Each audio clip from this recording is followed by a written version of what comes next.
I really thought that niching down was going to be very difficult, and I thought I was going to be tied to one thing in my business and even in my podcast, and not even realizing that that's what I need to do. It's I don't have to do that, but there's one industry that I really enjoy working with, and that's the podcast industry. I've been in the podcast space for about 5 years and co-host Entrepreneur Encounter for the past 3.5 years or so. And then I decided to start my own podcast, my own solo show called The Podcast Table. And I really want to bring these conversations to the table, right?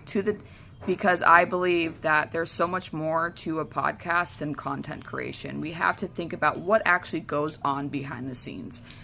I've been doing business management for a while now, and the commonality are the teams that I work with. It's the delegation, making sure that things are done and all of that. And yes, I actually enjoy that. I love doing admin work. I like to follow up, do guest management, all of those things to make sure that things are on point and making sure that the show goes live when it's supposed to.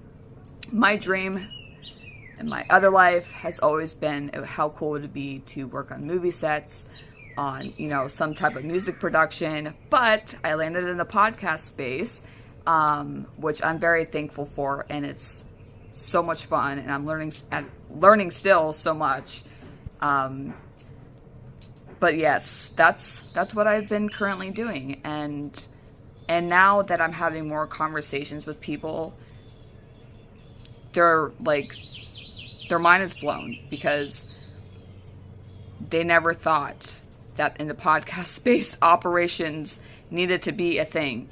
Yes, it does need to be a thing. It needs to be forefront of your podcast, because without operations, your podcast is probably not going to go live the way that you want it to go.